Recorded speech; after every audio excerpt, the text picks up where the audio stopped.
আজ লক্ষ লক্ষ ছেলে পেলে জুয়া খেলে অনলাইন। বয়স্করা জানেও না, বুড়া মিয়ারা তো বুঝে না, আমরা তো ফানে খায় সারাদিন, বুঝবো কি তা? আমরা তো সারাদিন আপনার বন খায় আর চা খায়। কিন্তু ছেলে পেলের অবস্থা হলো, আপনাদেরকে বলি চাচা, আপনারা বুঝে নিয়েন, দুই একজন ভালো ছেলেরে বলে নিয়েন।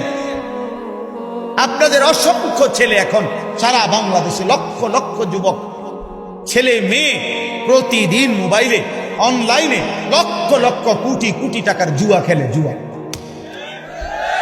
অনলাইনে জুয়া খেলে, অনার ওই সিফা সাফাত জুয়া খেলেন না। না গ্রামে আগে না ওই এমনি জুয়া খেলতো, মানে বইয়া মানুষে গোল হইয়া, ওই গোল হইয়া এসব জুয়া নাই, তো অনলাইনে জুয়া খেলে, মোবাইলে জুয়া খেলে।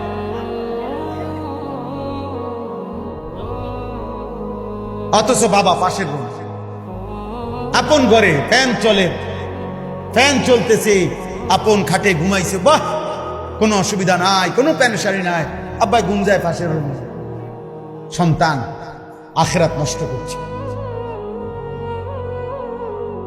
বাবা একটাবার জিজ্ঞায়ও না যে আমার ক্লাস 8-এর ছেলেটা এত বড় মোবাইলটা তার এত কি দরকার যে সারাক্ষণ এটা লাগবে তার, ব্যাপারটা কি? ভাবেও না, হেবড়ার কেন চিন্তা করে?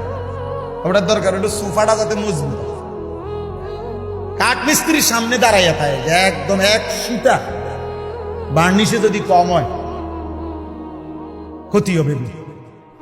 চার ডালার দিন এবার একবারে চেয়ার দিয়া বইছে লগে এনে, একবারে 4টা সুরকি, একটা সিমেন্ট, একটা বালু, গুন্না গুন্না বড়া, মানে একটা এক সুরকি এক পোড়া যদি কম হয় বিল্ডিং দুর্বল হবে।